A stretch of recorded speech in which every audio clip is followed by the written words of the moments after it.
तैत्तिरीय आरण्यक के दूसरे आरण्यक का की ऐत्रेय उपनिषद पर विचार चल रहा था, जो कि दूसरे आरण्य की चौथे, पांचवें और छठा अध्याय है। उस पर विचार चल रहा था।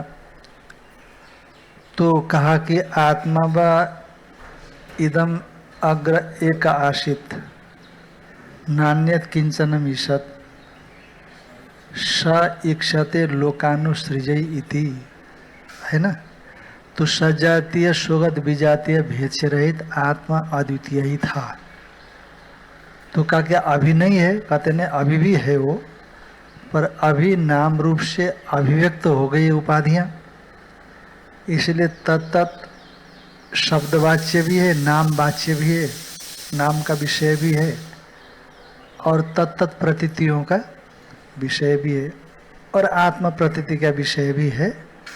जैसे एक ही जल है ना, फेन शब्दवाच्य फेन प्रतीति का विषय भी हो जाता है और जल का विषय भी जल शब्द से भी कहा जाता है। उसी तरह से ये नाम रूपात्मक जगत, नाम रूप इत्यादि शब्द वाच्य भी होता है, तत्प्रतीति का विषय भी होता है और आत्मा के प्रतीति का विषय भी होता है। जैसे हमने उदाहरण में बताया था, अरे मिट्टी तो है, क्या बोलते हैं लोग? से घड़े को सुंदर देखा, क्या बोलते हैं? अरे मिट्टी तो है।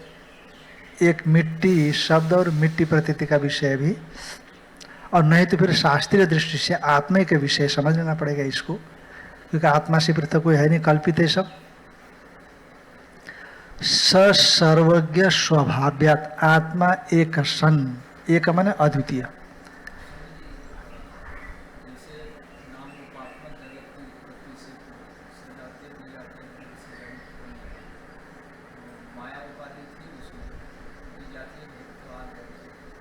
नहीं तो वो परमेश्वर से पृथक नहीं है ना। जैसे आपकी शक्ति आपसे पृथक नहीं मालूम पड़ती, इसीलिए वहां द्वैत नहीं मानते, अद्वैती है वो। अथवा अथवा ऐसा मानना, आत्यंतिक अद्वैत उस काल में सिद्ध नहीं होता है। ऐसा ऐसा स्वामी कृष्ण जी महाराज जी बोलते थे। महाप्रलय में कुछ नहीं है, परमेश्वर तत्व ही है। सृष्टि होगी तो वहाँ माया थी, ये कल्पना करनी पड़ेगी। सृष्टि की होती है तो माया थी, तो इसलिए वहाँ पर अद्वैत सिद्ध नहीं होता।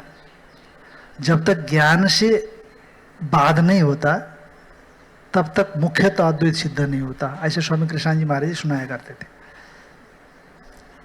है ना। क्योंकि ईश्वर तत्व में तो द्वैत है ना, क्योंकि ईश्वर शब्द वाच्य है वो, इसलिए द्वैत है।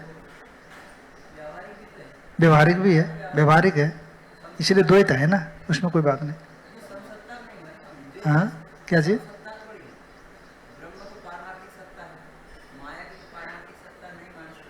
हाँ, तो पारमार्थिक सत्ता नहीं तो व्यवहारिक सत्ता है ना। अब यदि आप कल्पना करते हो कि तो नहीं, तो भिन्न होने से क्या, व्यवहारिक सत्ता कैसी है? क्या बाधित व्यवहारिक सत्ता है कि अबाधित है? यदि बाधित है तब तो केवल ईश्वरी रह गया, माया का कोई मतलब नहीं हुआ। यदि अबाधित है तो ईश्वर से भिन्न भी नहीं हुआ, है कि नहीं?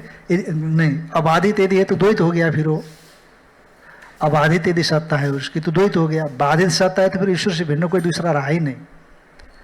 पर फिर भी एक तरह से विचार करिए आप, यदि माया है ईश्वर में, है ना, जैसे अपने में शक्ति है तो कुछ तो है ना, शक्ति कुछ तो है, कुछ तो है।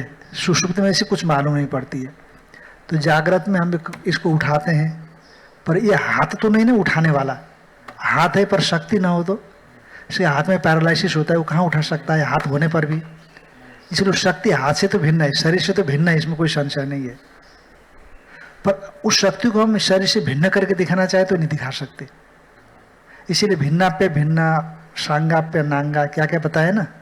इसलिए पूर्ण तो अद्वैत नहीं मानते उस काल में।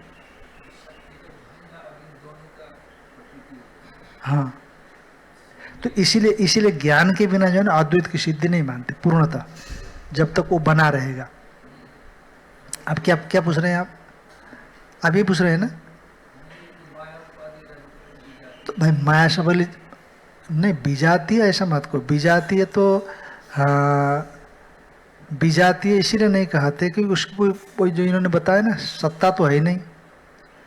हाँ, चैतन्य की दृष्टि में कोई उसका अलग सत्ता तो है नहीं, आपकी दृष्टि में भले ही हो, तो इसलिए उसकी दृष्टि में कोई विजातीय नहीं है। हमारी दृष्टि में भले ही मानते रहे वहाँ पर, उसकी दृष्टि में नहीं है। उसकी दृष्टि में तो यामा सामाया, इसलिए ईश्वर को नित्य शुद्ध बुद्ध मानना है ना अपने यहाँ पर। भाई हम लोग ये सिद्ध करते हैं कि अद्वितीय है, तो ये भी पारमार्थिक सत्ता में ही सिद्ध करते हैं। व्यवहारिक सत्ता में तो भेद है ना, और ईश्वर हमेशा ही पारमार्थिक सत्ता में ही है, व्यवहारिक सत्ता में नहीं है। वो तो हमारी दृष्टि से हमने व्यवहार तो की कल्पना किया उसमें, ठीक। तो इसीलिए वो अद्वैत तो है, हमेशा ही अद्वैत है ऐसा।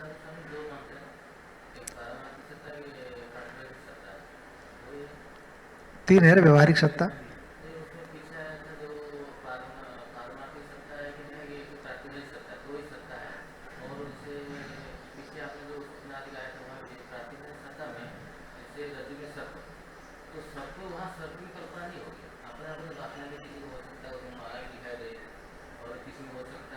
हाँ, तो क्या कहना क्या चाहते हैं आप? हाँ, क्या क्या व्यवहारिक हो गया ये ना, ये तो उसको सर्प के साथ मत जोड़ो ना उसको। ये व्यवहारिक हो गया, सर्प प्रातिभाषिक हो गया। और परमेश्वर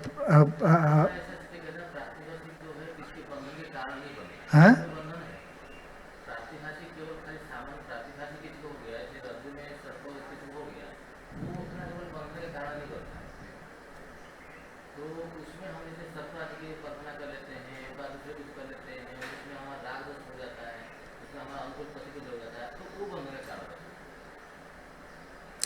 हाँ ठीक है ना, कोई बात नहीं है, कोई बात नहीं है। तो वो यही बताया ना, हम लोग यही मानते हैं कि जीव सृष्टि बंधन है, ईश्वर सृष्टि बंधन का कारण नहीं है।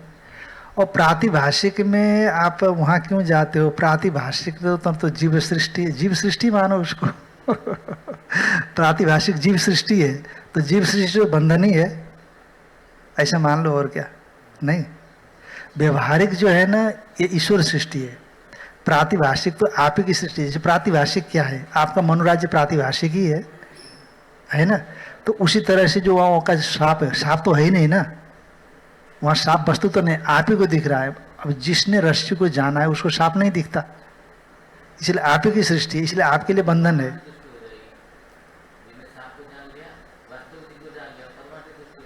हाँ, मतलब जो बंधन नहीं, आप कह रहे हैं ना कि बंधन का कारण नहीं है, तो जब तक वो आपको रस्सी में सर्प दिखाए तो बंधन तो है उतने काल तक, कि नहीं है? अच्छा, और वो सांप दूसरों को नहीं दिखता, आप ही को दिख रहा है,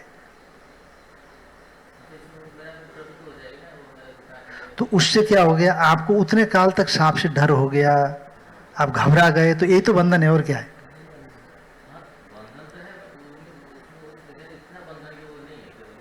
जब तक वो प्रातिभाषिक टूटेगा नहीं तब तक वो बंधन रहेगा, चाहे वो एक सेकंड का हो, चाहे वो आधी मिनट आधी घंटे का हो ये है ना, वो बंधन है, प्रातिभाषिक में भी बंधन है। मन हमारा मतलब क्या है कि जीव सृष्टि बंधन का हेतु है, और जो प्रातिभाषिक जीव सृष्टि है व्यवहारिक बंधन का हेतु नहीं है। क्यों? व्यवहारिक सृष्टि आपकी नहीं है, ईश्वर की है, और उसमें जो भोग्यत्व बुद्धि आपने पैदा किया ये आपकी सृष्टि है, और वो बंधन का कारण है। जैसे मान लो आज हम बैठे हैं यहाँ पर सभी लोग, है ना, अभी अज्ञान है, तो इस काल में कोई व्यक्ति ऐसे चमत्कारी पे आया यहाँ पर दिखाने के लिए कि महाराज क्या आप वेदांत पढ़ रहे हैं इतने दिन से, क्या जानते हैं आप लोग, चलिए नीचे नर्मदा जी किनारे। तो खट खट खड़ाम पढ़ करके उस पार चला गया। ध्यान में आए कि नहीं? ये चमत्कार पैदा हो गया। और इतना ही नहीं महाराज, देखो मैं नर्मदा जी में डुबकी लगा रहा हूँ, और बिल्कुल ये कोई भी पहना और कुछ भी साथ में नहीं था, और डुबकी लगाते 2 घंटे के बाद बाहर आया, है कि नहीं? अरे वेदांत में उलझ करके रह गए अपन। और फिर थोड़ी देर के बाद उसने दिखा दिया तो आकाश में बिल्कुल बिना निराधार आकाश में लटक रहा है वो। कैसे हो महाराज, ठीक ठाक है आप लोग? और 2 घंटे तक आकाश में उड़ता रहा। चमत्कार हुआ कि नहीं? भयंकर चमत्कार हुआ है, सामान्य नहीं हुआ। पर खुदा न खास्ता भगवान आया और कह दिया कि अरे कि फालतू चीज़ों में लगे हो। और रामकृष्ण परमहंस देव जी ने जैसे विवेकानंद जी को यूं पकड़ दिया, वैसे पकड़ करके तत्वबोध करा दिया उसने, है ना। और वो चमत्कार आपको प्रभावित करेगा क्या? नहीं करेगा ना, बिल्कुल नहीं करेगा। वही देखो पहले बंधन का कारण था आपको, और वही वो दिखा भी दे ऐसा फालतू मेरे में कल्पित है, वो बंधन का कारण नहीं होता। इसीलिए व्यवहार में जो सत्यत्व बुद्धि है ना, ये बंधन का कारण है। हालांकि अब उसमें उसके हिसाब से देखेंगे, आजादवाद की दृष्टि से देखेंगे तो जो प्रातिभाषिक सत्ता है, जब उसी में सत्यत्व बुद्धि हो जाती है ना, तो वो व्यवहारिक लगता है। इसीलिए रज्जु में दिखने वाला सर्प भी व्यवहारिक मालूम पड़ता है जब तक भ्रमकाल रहता है कि नहीं, है प्रातिभाषिक हो। हाँ, जीव की सृष्टि है। अब रस्सी तो मतलब रस्सी में जो सांप है ना, वो आपने बनाया है ना, ये तो व्यवहारिक है, प्रातिभाषिक नहीं है। जब त्रिविध सत्ता की बात करेंगे तब, जब द्विविध सत्ता की बात करेंगे तब ये भी प्रातिभाषिक ही है, ये भी पैदा ही नहीं हुआ। जैसे रस्सी में सांप पैदा नहीं हुआ, ऐसे ये भी पैदा नहीं हुआ, ये केवल दिखता है। जैसे स्वप्न में कुछ ना होते हुए भी दिख रहा है, वैसे ये भी ना होते हुए दिख रहा है। हैं? ये कौन सी सत्ता में प्रातिभाषिक होगा? न कौन सी सत्ता में? हैं? क्या चीज? नष्ट नहीं होगा ना, नष्ट तो बना ही रहेगा, वो तो बना ही रहेगा। ये प्रातिभाषिक तो अभी है ही, पर हमको सत्य लगता है जब आप परमार्थ में पहुंचेंगे, है कि नहीं। जैसे मान लो रस्सी, ये कल्पना करो रस्सी में जब सांप है, जब तक रस्सी में आपको सांप दिखता है वो प्रातिभाषिक थोड़ी लगता है। जब आप रस्सी पर केंद्रित हो जाएंगे कि इयम रज्जु न तो सर्प, तब उसको आप प्रातिभाषिक मानते हैं। भाई ऐसा था तब माने हुए ना, जब तक वो था तब तक कैसे मानोगे आप उसको प्रातिभाषिक है? तो उस काल में भी प्रातिभाषिक ही था वो, क्योंकि प्रतिभाष समकाल में ही रहने वाला। जब तक ज्ञान रहे आपको कि ये रस्सी है, तब सर्प है, तब तक वो दिखेगा। जैसे आपको रस्सी के ज्ञान हो जाएगा वैसे ये दिखना ही बंद हो जाएगा, मिथ्या हो जाएगा। उसी तरह से जैसे इस संपूर्ण प्रपंच का अधिष्ठान को आप जानेंगे, इस समय भी प्रातिभाषिक है ये, पर अभी सत्य करके मालूम पड़ता है, जैसे वहाँ मालूम पड़ रहा था। और जैसे आप परमार्थ में जगेंगे तब लगेगा कि हाँ वो ये तो प्रातिभाषिक ही था, सत्य नहीं था, कल्पित था। जैसे वो कल्पित था ना वैसे कल्पित था, उस समय लगेगा। अभी तो व्यवहारिक सत्य ही मालूम पड़, व्यवहारिक पारमार्थिक ही लग रहा है अभी तो, है कि नहीं। अभी तो थोड़ा शास्त्र पढ़ लिए, इसीलिए हमको ये व्यवहारिक और प्रातिभाषिक और पारमार्थिक अलग अलग भेद मालूम पड़ रहा है। और नहीं तो उसको कौन, न्यायिक लोग सत्य ही माने इसको, सांख्य लोग सत्य ही माने इसको, वेदांति तो खैर मिथ्या मान रहा है। स सर्वज्ञ स्वभाव्यत आत्मा एक सन इक्षत। यहाँ पर लोकानुसृजा इति, इतना पाठ है हमारी पुस्तक में, छूट गया, आपके यहाँ बनाया होगा, है ना, किसी किसी प्रिंट में छूटा हुआ है। वह सर्वज्ञ स्वभाव्यत आत्मा एक, सर्वज्ञ स्वभाव वाला जो आत्मा है वो अद्वितीय है, अद्वितीय होता हुआ इक्षत, उसने विचार किया। लोकानुसृजई इति उसका विचार है, विचार का स्वरूप है। उसने विचार किया कि मैं लोगों को सृष्टि करूं। ये लोकानुसृजा इति छोटा हो तो बना लेना, नहीं तो नया प्रिंट आ गया तो ठीक किया होगा। ननु प्रागुत्पत्ति अकार्य करणत्वात् कथम इक्षितवान। अब बताओ, अरे विचार करना भी होता है तो शरीर चाहिए कि नहीं, इंद्रियां चाहिए कि नहीं, शरीर चाहिए, लिंग शरीर सूक्ष्म शरीर चाहिए, तभी विचार करेंगे आप। मन न हो तो विचार कैसे करेंगे? और सृष्टि से पहले कुछ उत्पन्न ही नहीं हुआ तो मन इत्यादि भी नहीं उसके पास, तो विचार कैसे करेगा? ननो प्रागुत्पत्ति अकार्य करणत्वात्, उत्पत्ति से पहले, अभी तो उत्पन्न कर ही रहा है सब जगत को, मन तो बाद में बन रहा है ना, तब तो विचार करेगा। अभी कैसे विचार करेगा? कार्यकरण न होने से कथम इक्षितवान। कहते नायम दोष सर्वज्ञ स्वभाव्यात, वो सर्वज्ञ स्वभाव वाला है, वो सभी को जानने का उसका स्वभाव है। उसको के इंद्रिय सापेक्षता उसकी सर्वज्ञता नहीं है, उसको स्वभाव से ही सर्वज्ञ है वो। तथा च मंत्र वर्ण, अब इसको उदाहरण से समझा नहीं सकते कि लौकिक उदाहरण दे करके। कार्यकरण संघात के बिना ही उसमें सर्वज्ञता है, इसको जो है ना लौकिक उदाहरण से समझाना कठिन है। ध्यान में आई ना? क्योंकि यहाँ पर जो भी जानकारियां होती है हमको कार्यकरण संघात से ही होती है। जैसे एक उदाहरण सामान्य रूप से हम ये समझ सकते हैं उसको समझने के लिए कि जैसे कुंभकार को मटका बनाना है तो गधा भी चाहिए, मिट्टी भी चाहिए, जल भी चाहिए, चाक भी चाहिए, है कि नहीं? अब बीच में प्यास लगे तो पानी पीने के लिए बेटे भी चाहिए, बेटे ला करके पानी पिलाएगा, कईयों कारण चाहिए।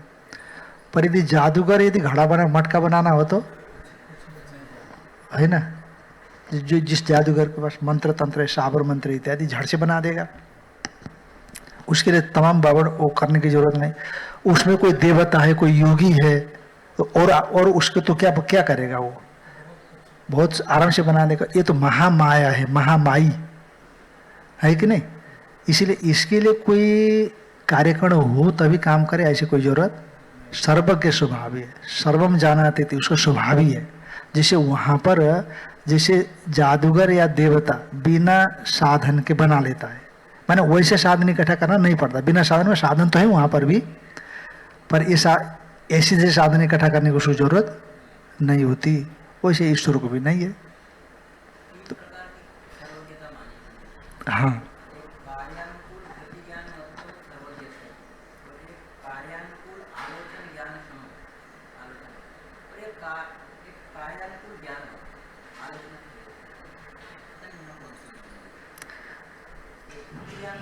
हाँ, कार्यानुकूल भी ले सकते हैं। कार्यानुकूल हाँ, जैसे जैसे कार्य होगा भविष्य में लेकर के, तो उसी कार्य के अनुकूल ज्ञान वाला है ये। नहीं, सभी प्रकार के ज्ञान है उसमें, पर जिसकी जरूरत होगी उस कार्य के अनुकूल ज्ञान वाला है, बन जाता है वो, ऐसा समझ लेना है ना। अब जैसे सृष्टि कर रहा है तो सृष्टि विषय ज्ञान वाला हो गया। अब जैसे जो सृष्टि करने के बाद हिरण्यगर्भ को उपदेश देने वाला होगा तो उपदेश के अनुकूल ज्ञान वाला होगा वो। पर ये सब चीज़ें उसमें अंतर्निहित है, कोई भी चीज़ उसमें छुपी हुई नहीं है, मैंने कम ऐसा नहीं है, परिपूर्ण है वो। तथा च मंत्रवर्ण, मंत्रवर्ण कैसा आया? अपाणी पादो जवनो ग्रहिता इत्यादि, पश्यते चक्षु शश्रुत्य करना, बिनु पग सुना ही बोला ही बिनु, हाँ सुना ही बिनु काना, हाँ बिनु पग चला ही सुना ही बिनु काना, चला ही बिनु काना थोड़ा ही होगा, कान से थोड़ी कोई चलता है। बिनु पग चला ही सुना ही बिनु काना, बस इतना ही मेरे को आता है, इससे आगे नहीं। इससे आगे मेरे को पूरा जीवन संघर्ष कर चुका हूँ, फिर भी नहीं आएगा। हाँ तो देखो, बिनु पग पैर नहीं पर चलता है ना, कान नहीं पर सुनता है। अपाणी पादो जबनो गहिता, हाँ पश्च अपाणी पाद, पाणी हाथ भी नहीं है, पाद भी नहीं है। जबनो ग्रहिता, जबन माने तीव्रगामी है, तेज है, और ग्रहिता माने ग्रहण करने वाला है। जबन माने तेज दौड़ना, ये पैर से होता है ना, अग्रहिता हाथ से ग्रहण करना होता है। पश्चात्य चक्षु, कान नहीं, आंख नहीं है पर देख लेता है, पश्यति। श्रृणुति अकर्ण, कान नहीं पर सुनता है। और आगे क्या है? अपाणी पादो जवनो ग्रहिता पश्यते चक्षु से श्रृणुते करना, क्या वेत्ता, ऐसा कुछ आता है। चलिए, केन अभिप्रायण, किस अभिप्राय से उसने ईक्षण किया? विचार, ईक्षण माने विचार, आलोचनात्मक विचार, ज्ञानात्मक विचार का। लोकान अंभ प्रवृत्तिन प्राणी कर्म फलोपभोग स्थान भूतान नु सृजय सृजय हम, माने लोगों को मैं सृष्टि करूं, लोगों को बना लूं, इस प्रकार से उसने विचार किया। लोगों ने अंभ प्रवृत्तिन, ये अभी श्रुति में आ रहा है, अंभ अंभो मरिचिर मरमाप, इनको सृष्टि करूं, ऐसा, जो कि प्राणियों के कर्मों के फल के उपभोग के स्थानभूत लोक है वो, जहाँ लोग इन लोकों में बैठ करके अपने प्रारब्ध का उपभोग करते हैं, कर्म फल का उपभोग करते हैं। ऐसे कर्म फल के उपभोग के अनुकूल स्थानों की रचना करूं, अतएव उसने ईक्षण किया। एवं ईक्षित्वा माने आलोच्य, ऐसे ईक्षण माने आलोचना करके, स आत्मा इमान लोकान असृजत सृष्टवान, स इमान लोकान असृजत अम्भो मरीचिर्मरमापो अदुम्भ परेण दिवं द्यौ प्रतिष्ठा अंतरिक्षं मरीचयः पृथिवी मरो या अधस्ता आपः। स उस परमात्मा ने जो ईक्षण करता है उसने ईमान लोकान असृजत, इन लोकों को बनाया। ईमान लोकान असृजत, लोकों का विशेषण है ईमान। किन लोकों को बनाया? तो लोक जो विशेष विशेष लोक है उसको बता रहे हैं। अम्भ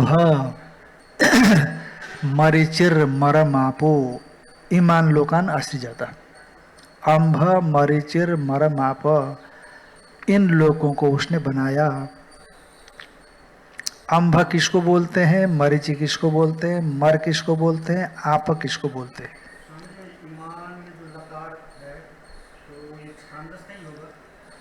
क्यों? अरे तो एक सूत्र है कि नहीं वहां पर?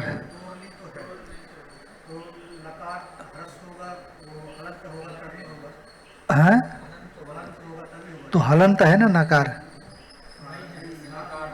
है? अरे ईमान का नकार है ना हलंत?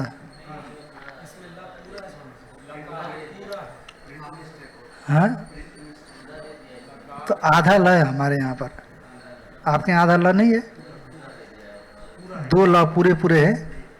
हाँ तो गलत है, आधा ल बना लो। हाँ नहीं, आपकी पुस्तकें अलग है ना।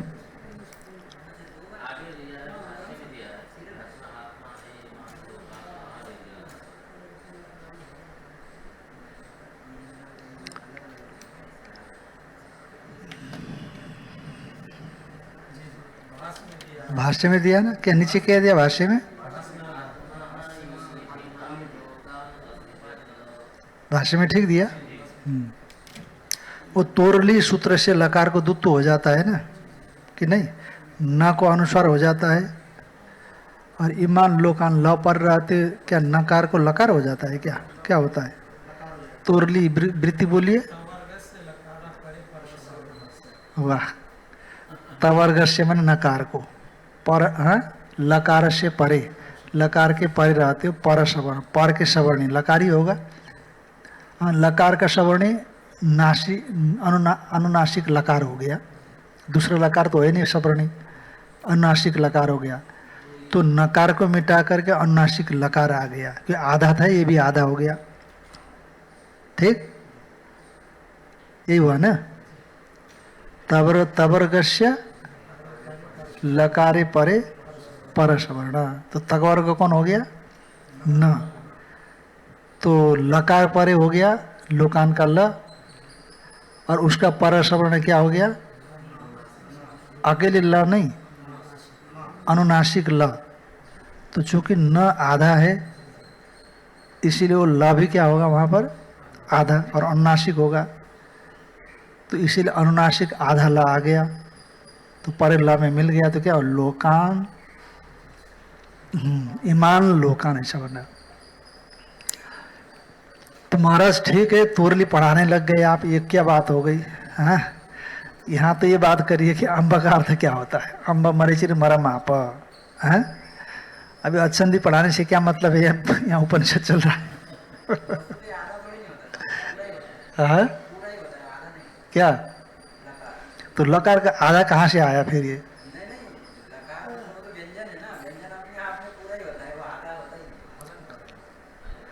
आधा ही होता है बोलिए ना आप। कौन सा?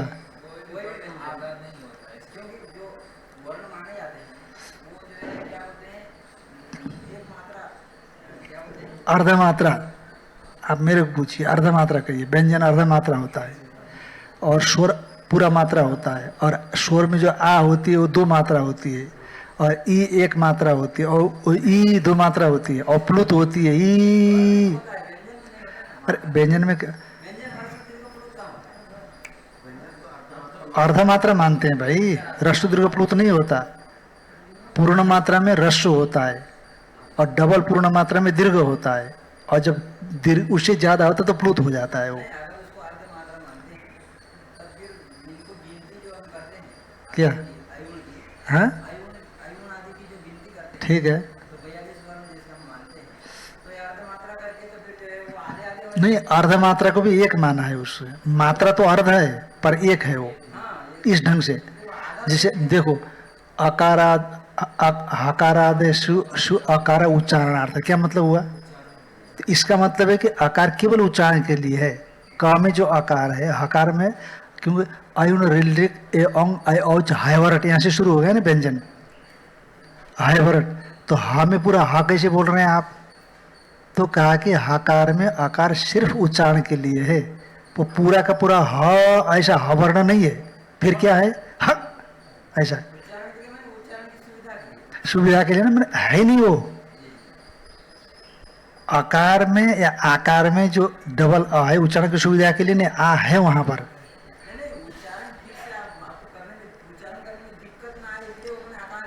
जोड़ दिया, पर इसका मतलब है कि हा पूरा आकार वाला नहीं है, ये मतलब हुआ कि नहीं? सुन रहे थे ना, तो क्या हो गया? ह आधा हो गया कि नहीं? पर इसी आधा को एक माना है। ऐसा मत कहिए आधा आधा जोड़ करके एक होता है, ऐसा मत कहिए, आधा ही वो एक है। हाँ हाँ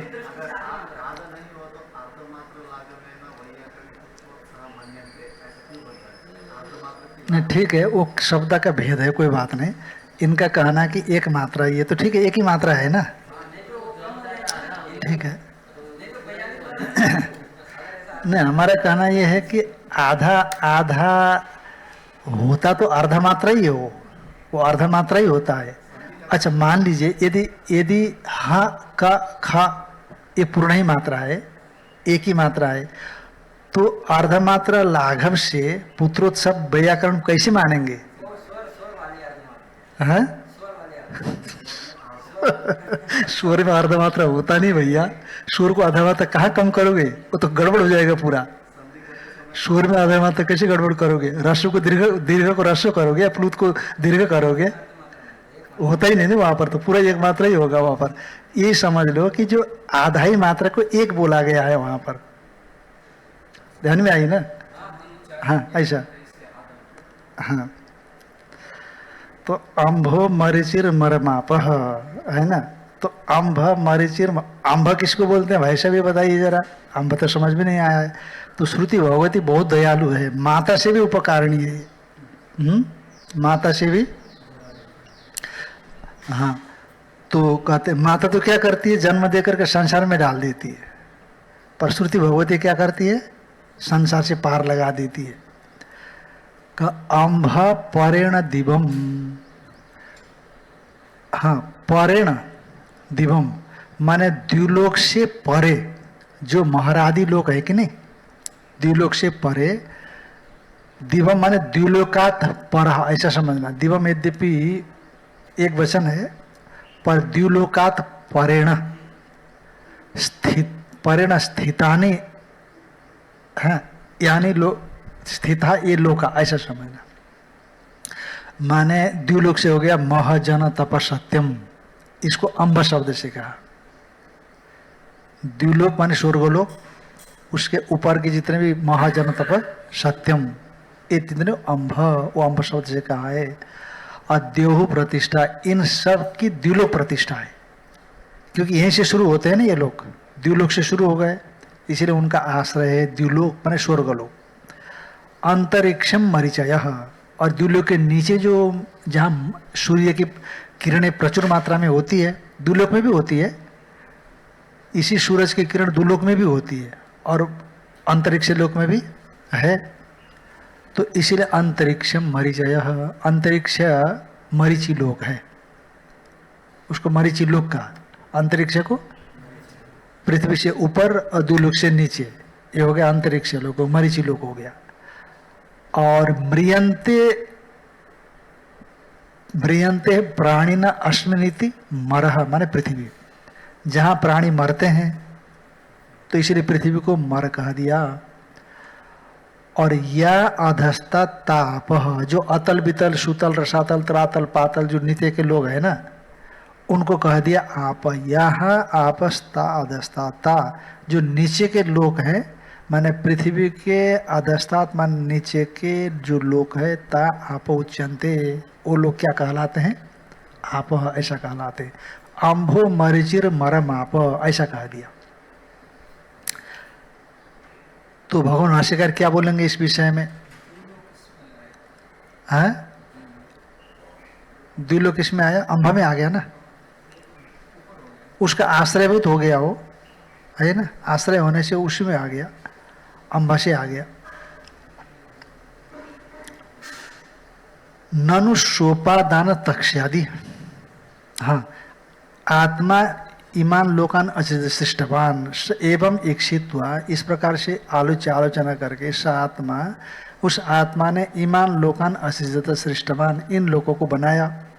जैसे यथा यह बुद्धिमान तक्ष्यादि, तक्ष्या कहते बढ़ई को, कारपेंटर होता है ना, लकड़ी का काम करने वालों को कारपेंटर बोलते हैं, है ना। तो जैसे कारपेंटर, बुद्धिमान कारपेंटर जो होता है, बढ़ई जो होता है वह तक्ष्यादि एवं प्रकारान प्रसादादन सृजई, इस प्रकार के महल इत्यादि को मैं बनाता हूँ, ऐसा सोच करके, ऐसे इति इक्षित्वा अनंतम प्रसादादीन सृजति, उसके पश्चात प्रसाद आदियों को बनाता है। तद्वत उसी तरह से परमेश्वर ने भी पहले जगत विषय का आलोचना की, और आलोचना करने के पश्चात उसको उसने अंभ मरीचिर मरमाप, इनको उसने बनाया। अभी प्रश्न पूछ रहे हैं, परमात्मा के पास देखो, तक्ष्यादि के पास तो बसूला होता है, तमाम तरह की छेनी हथौड़े होते हैं, साधन कलाप संपन्न होता है तक्ष्या, साधन समुदाय संपन्न होता है तक्ष्या, तो उससे बनाता है। पर इसके पास तो कोई साधन कला तो है नहीं। ननु सोपादानस तक्ष्यादि, साधन से संपन्न, उपकरणों से संपन्न होता है तक्ष्यादि। ध्यान में आया कि नहीं? वो प्रसादादिन सृजति युक्तम, युक्तम प्रसादादियों को बनाता है, ये तो युक्ति संगत है। निरुपादानस्तु आत्मा, तो आत्मा कैसा है? कोई साधन कलाप संपन्न है ही नहीं, वो साधन समुदाय से शून्य है, साधन सामग्री से रहित है। तो कथम लोकान सृजति इति, लोगों को कैसे बनाएगा वो?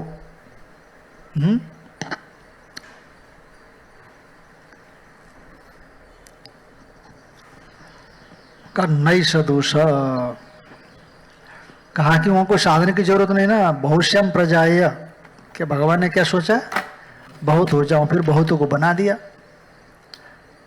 सब बहुश्यम स्वेक्षित बहुश्यम प्रजाय, तो तद आत्मानम स्वयं अकुरुत, उसने अपने आप को बनाया, अपने आप को बना लिया, ऐसी श्रुतियां हैं।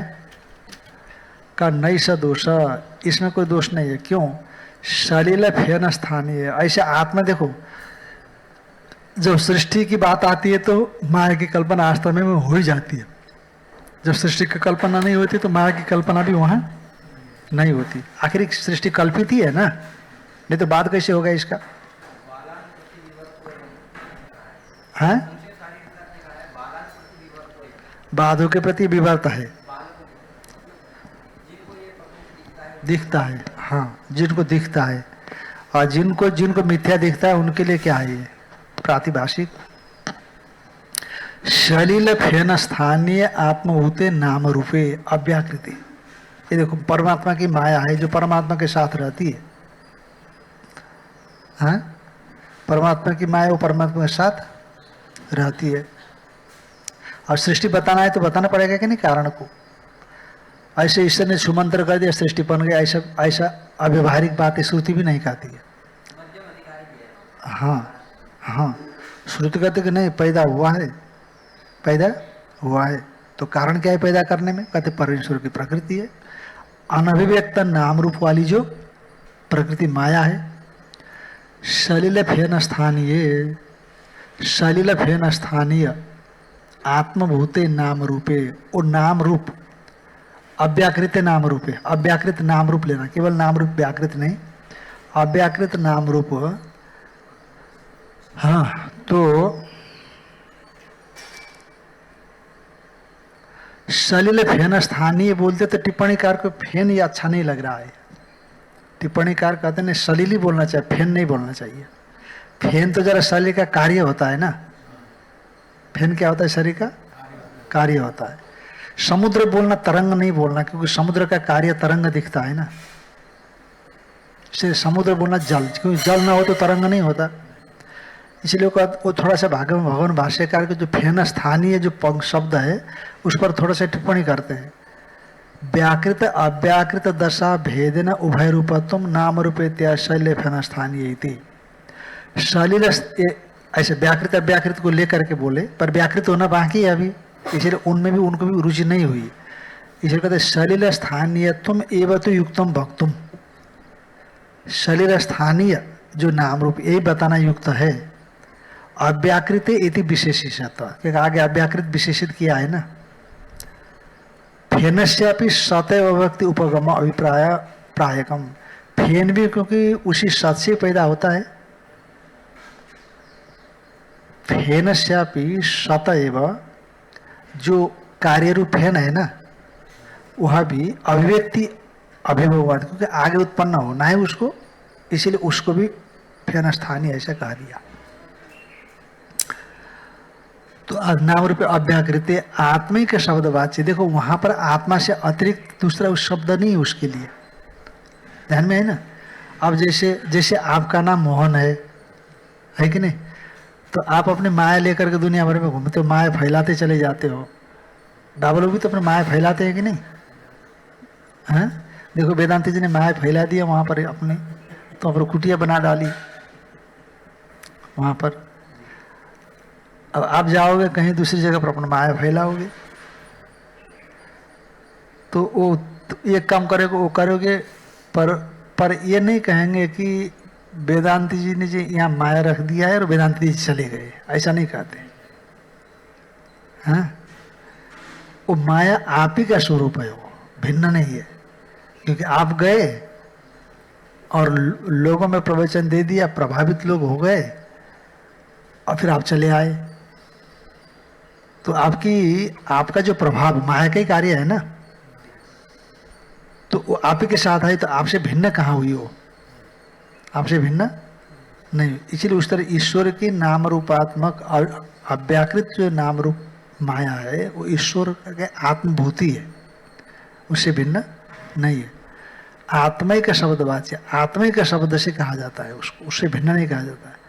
और वो व्याकृत फेन स्थानीय से जगता, इसलिए व्याकृत जो फेन स्थानीय जगत है, क्योंकि जैसे नाम रूप व्याकृत होता है, पृथ्वी जलते हुए आकाश बन जाते हैं, जैसे जल से फेन बन जाता है, इसलिए व्याकृत फेन स्थानीय जो जगत है वो जगत के उपादान भूते संभवतः नाम रूपे अव्याकृत। ये उपादान भूते संभवतः नाम रूप क्या होते हैं? इस व्याकृत जगत के उपादान भूत होते हैं। इसीलिए आप जो कह रहे थे ना कि सोपादान तक्षादि होते हैं, वो तो चलो कार्य करते हैं, पर ईश्वर तो निरुपादान है, कैसी सृष्टि करेगा? ऐसी बात उसके पास भी है साधन। हाँ, ऐसा नहीं है कि तमाम तरह के एक ही माया है बस, और कुछ नहीं है, वो उसी से सब कर लेता है, उसी से। और एक बाबा जी उतारा करते थे, उतारा, एक बाबा जी उतारा करते थे। पता नहीं कोई महात्मा मेरे को सुना रहे थे कि वो हरियाणा में, तो वो घूमते घूमते उस आश्रम में पहुंचे, उस दिन से रुके हुए थे, तो एक बार विशेष में वो झाड़ा लगाते थे, उतारा करते थे, बीमारी। तो उनको कहीं जाना था उस दिन, उसी दिन वो उतारा करने का दिन था, हफ्ते में एक दिन। मार लोग आए थे, तो उन्होंने कहा बाबा जी आप उतारा कर देना इनको, कहा आगंतुक को। उन्होंने कहा मैं तो कुछ जानता ही नहीं, मैं कैसे उतारा करूं? कोई मंत्र नहीं, कोई तंत्र नहीं, अरे कुछ करने की जरूरत, केवल पंखा घुमा दो, मोर पंख को झाड़ दो इसे से। मैंने ये तो झूठ मूठ बात हो जाएगी। अरे कुछ नहीं होता, आप कर दो ना, है ना। तो बाबा जी ने कहा अब वहाँ बैठना है तो चलो मान लेते हैं। तो उतारा कर दिया। तो कहा बाबा जी मेरे को बुखार है। अच्छा बैठो, क्योंकि उतारा करना है ना, बस वो एक ही उतारा है। और दूसरा है बाबा जी बड़े सिर दर्द है, कहता बैठो उतारा है। पेट दर्द है, कहते उतारा है। नहीं मैं कहने कान में दर्द है, तभी वही उतारा है। अच्छा अच्छा, कहा? अच्छा आपने तो मेरा नहीं सुनाया था कहीं, आपने नहीं सुनाया कि दूसरे ने सुनाया था। हरियाणा में ज़्यादा चलता है ये मुझे लगता है, हैं? एमपी में भी है। तो हमारे आते तो मैं गुरु जी को बोला, गुरु जी यहाँ झाड़ा लगवाने आते तो मेरे को अच्छा नहीं लग रहा है। बोले नहीं कर दिया था। बोले क्यों? तो अच्छा नहीं लग रहा, नहीं लगता, सुबह नहीं देता। बोला ऐसा उनकी श्रद्धा है, श्रद्धा से श्रद्धा के अनुसार वो लगाव ठीक हो जाए। श्रद्धानुरूपम फल हेतु कत्वात, ऐसा है ना, श्रद्धानुरूपम फल हेतु कत्वात। बोले मेरे को मंत्र नहीं आता। बोले मंत्र नहीं आता कोई बात नहीं, महीना का कोई मंत्र बोल देना आप उसी से। हाँ हाँ महीना कोई भी श्लोक ले लेना और उससे आप ना, उनका विश्वास और अपने भी दृढ़ता हो ना तो हो जाता है। बहुत से लोग तो बीमार भी नहीं होते बोलते हैं ना। और कल एक डॉक्टर का फोन आया मेरे पास, कहते बुखार हो गया, जुकाम हो गया। तो मैंने कहा कि तू अभी नौजवान है, मरेगी नहीं, महिला है। मैंने कहा मरेगी नहीं, बस आपने कहते ना मैं नहीं मरूंगी। अब मेरे को डर हट गया बोलते, ये देखो अब मैं हिम्मत से काम करूंगा। आपने बोल दिया ना मैं मरूंगी नहीं अब। और कई बार फोन आया, परसों से फोन आ रहे थे, मैं उठा नहीं रहा था, ऐसे नहीं उठाया, ध्यान नहीं दिया, देखा फोन पर ध्यान नहीं दिया। तो फिर ओमचंद्र ने कहा कि फलाने का फोन आ रहा है। फिर उठाया, मैंने कहा क्या हो गया? हमारा बुखार हो गया, घबरा रही हूँ। मैंने कहा तू मरेगी नहीं, चिंता मत कर। कहा बस आपने कह दिया ना, बस हो गया, अब मैं नहीं मरूंगी। अब क्या बोलेंगे, मर जाएगी ऐसे बोलेंगे क्या? छोटे छोटे बच्चे हैं, ऐसे तो बोल नहीं सकते हैं। ये तो बोलना पड़ेगा अपने को। अब चाहे झूठ हो चाहे सच हो, इतना तो बोलना ही पड़ेगा। लोगों से जुड़े हैं, क्या करें। मैंने कहा देखो 80-85 साल के लोग जिंदे हो रहे हैं, और फिर तेरा कोरोना तो डिक्लेयर हो रहा भी नहीं, अभी कोई वायरल होगा ऐसे दूसरा, तो ऐसा भी हो जाता है ना। तस्मात आत्मभूत नाम रूप उपादान सन, इसीलिए आत्मभूत नाम रूप का उपादान। अब बताओ वहाँ द्वैत तो कुछ तो है ना, द्वैत कुछ तो है ना। जब जगत को लेकर करके विचार करेंगे तो कुछ द्वैत मानना ही पड़ेगा। आप अद्वैत में प्रतिष्ठित हो गए तो जगत ही नहीं है, बाधित हो गया सब, फिर तो आपको उपादान मानने की जरूरत ही नहीं है। या तो फिर मानो महात्मा जी की तरह, हमारे गुरु जी ने कह दिया है कि तू ब्रह्म ही है, बस, है कि नहीं। कोई जगत नहीं, कुछ नहीं, तू एक ब्रह्म, अद्वितीय ब्रह्म है। पर मिठाई पड़ी है, सड़ जाती है। कर तुम मिठाई को मत देखो, मिठाई हम नहीं देते हैं, कोई बात नहीं, पड़ी रहे, हम देते हैं। हमारे लोभ को मत देखो, पर हम ब्रह्म है। अरे ब्रह्म में लोभ कहाँ से आ गया फिर? तो ये है कि मैंने चतुराई है ये कहीं ना कहीं। नहीं ऐसा नहीं, चतुराई भी नहीं कह सकते हैं, गुरु जी की बातों पर विश्वास है, युक्ति नहीं लगाया, विश्वास कर दिया बस। और ठीक भी है, बस रात दिन आप यही करते रहो कि मैं ब्रह्म हूँ, बस ब्रह्म हूँ, ब्रह्म हूँ।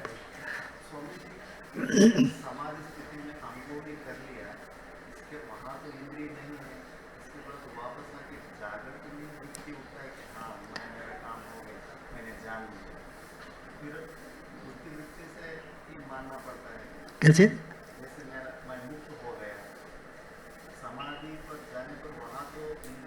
नहीं तो समाधि का, मुक्त हो गए तो समाधि है आपकी। समाधि में जाकर के मुक्त हो गए तो जागृत में आकर के बंधन में आ गया, तो फिर उस समाधि में मुक्ति नहीं हुई, वो अभी मुक्ति बाकी है, बीज बाकी है। जैसे वो समाधि हो सकती है जो बीज को लेकर के होने वाला समाधि है, बीज अभी पड़ा हुआ है, खत्म नहीं हुआ। यदि ऐसे समाधि जहाँ जाकर के पूरा अज्ञान की निवृत्ति हो चुकी हो, तो फिर जागृत में भी तो आप मुक्त ही रहेंगे ना। कोई इंद्रियों के पराधीन, आप मन के पराधीन नहीं हो, बाधित होकर के सब व्यवहार होता रहेगा आपका। अभी तो सत्य करके व्यवहार होता है ना, बाधितानुवृत्ति से व्यवहार चलता रहे। ऐसे उदाहरण है ना वो मृग मरीचिका का जल, जब आपकी भ्रांति की निवृत्ति होने पर वो बाधित होकर के ही दिखता रहेगा। अब जो प्रवृत्ति होती थी वैसा नहीं होगा।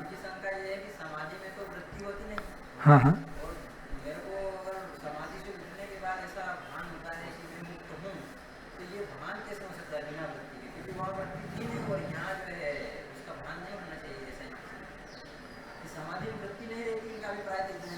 नहीं तो वृत्ति होगी ना, वृत्ति होगी, वृत्ति है वहाँ पर।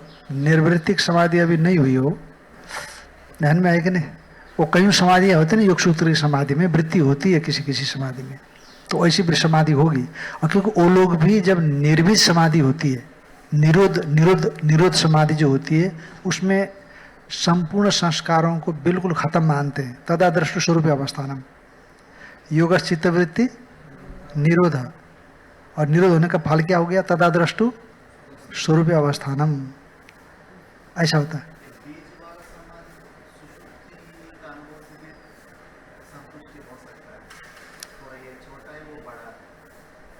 हाँ, तो क्या हुआ इससे?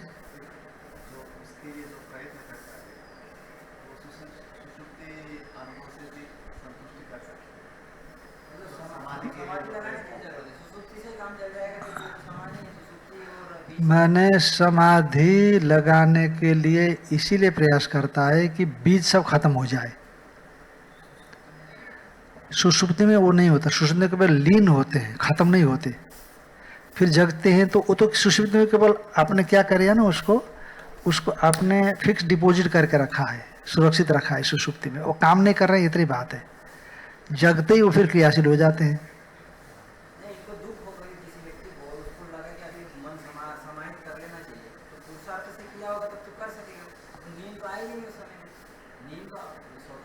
वो होता है ऐसा, यदि माने चित्त को एकाग्र कर, निर्बीज में तो नहीं गया वो, पर चित्त को एकाग्र करने का प्रयास किया है, दुख स्थिति में ऐसा कर भी सकता है वो। अच्छा, काफी छोटे मोटे दुख से तो निवृत्त हो जाता है वो, क्योंकि मन को जब एकाग्र करने का अभ्यास किया है उसने, निरोध में नहीं गया, एकाग्रता में गया है, तो जा सकता है वो। पर भारी कष्ट होगा ना, तो एकाग्रता में ले जाना मन को कठिन होता है, ये भी रहता है साथ में। तो इसलिए जब तक आप जीव ब्रह्म, ठीक है, एकाग्रता में गए, आप समाधि में भी चले गए, पर जीव ब्रह्म के ऐक्य का भान जब तक नहीं होगा आपको, तो फिर जब आप द्वैत काल में इधर आएंगे तो द्वैत की बुद्धि होती रहेगी। इसलिए तो योग की जो मुक्ति है और वेदांत की मुक्ति में यही अंतर है। योग में तो आपका आत्मा के ज्ञान से मुक्ति मानेंगे, पर जीव ब्रह्म के ऐक्य से मुक्ति मानते हैं यहाँ पर, क्योंकि तम तो उपनिषदम पुरुषम पृच्छामि, जीव ब्रह्म की एकता का भान होना चाहिए, ऐक्य वगैरह है, बोध होना चाहिए अंतःकरण में। अच्छा, वो क्या समाधि में हुई है? यदि नहीं हुई है तो मुक्त नहीं हुआ, फिर इसीलिए व्युत्थान में आने के बाद उसको तकलीफ हो जाती है। बस वही विशेष अधिकार भाव को प्राप्त करेंगे वो लोग, विशेष अधिकार को प्राप्त करेंगे। क्या लोकपाल क्या क्या ऐसा कुछ होता है वहाँ पर, लोकपाल ऐसे कुछ पद है होता है वहाँ पर, याद नहीं आ रहा है मेरे को, तो ऐसे पद को प्राप्त करते हैं, पर है उच्च स्थिति है।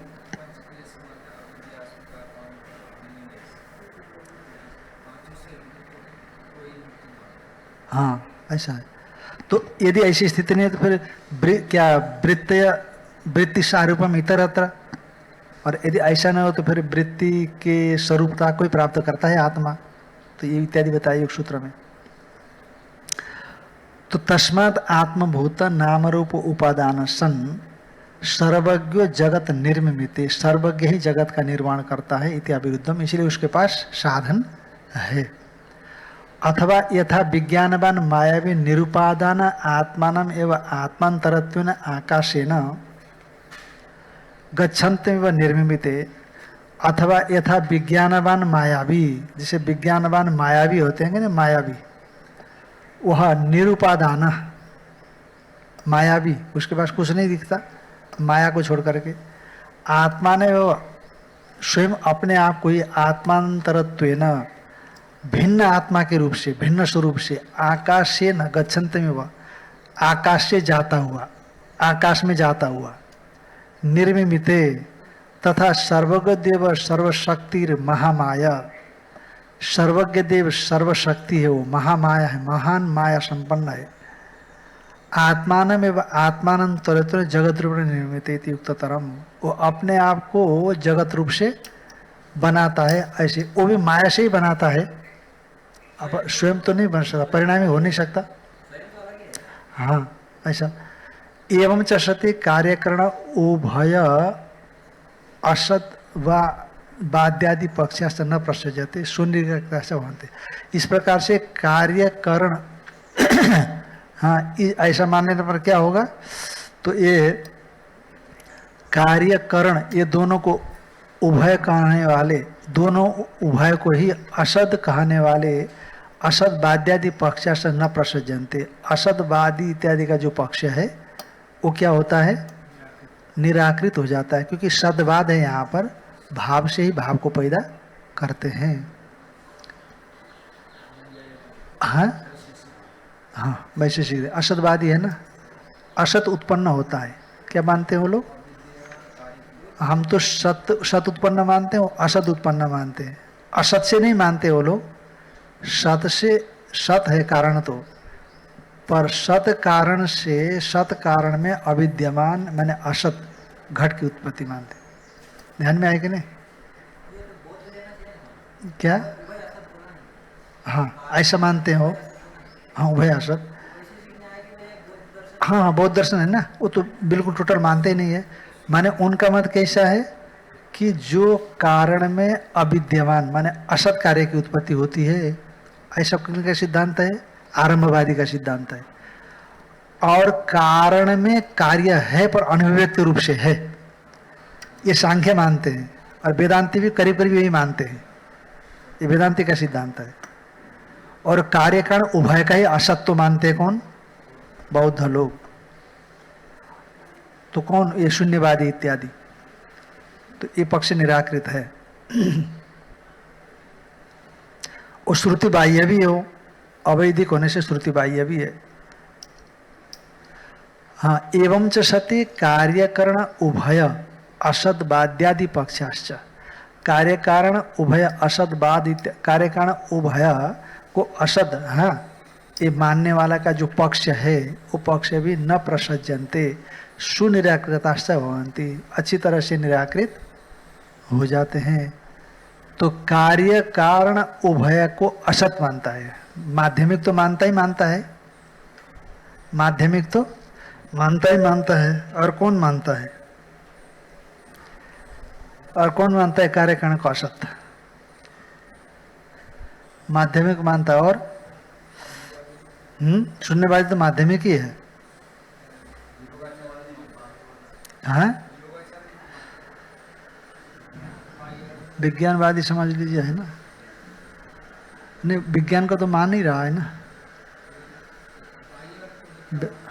हाँ बाह्य को मिथ्या मतलब शून्य, बाह्य नहीं है ऐसा मानता है, शून्य मानता है ही नहीं, बाह्यवाद बाह्य नहीं मानता। अंतर्विज्ञान तो है ना उनके मत में, है कि नहीं। हाँ या कार्य नहीं है ऐसा मानने वाला पक्ष भी हो गया हो, कार्य माने जो बाहर का पदार्थ नहीं है ऐसा मानने वाला, तो वही पक्ष हो गया, वो निराकृत हो गया, ऐसा समझ लेना। विज्ञानवादी और माध्यमिक। कान लोकान असृजत, किन लोगों को बनाया, इत्यतः अम्भो मरीचिर मरमाप, अम्भ मरीचिर मरमाप इनको बनाया। तो इनका व्याख्यान भगवान भाष्यकार करेंगे, इसको हम लोग कल देखेंगे। ओम मनोमय वाचि प्रतिष्ठितम् आविराविरमयेधि वेदस्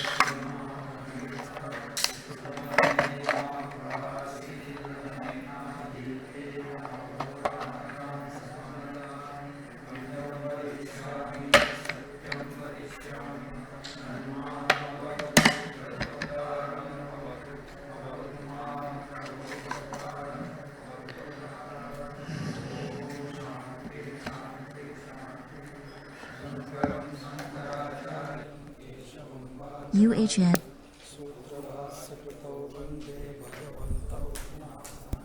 ईश्वरो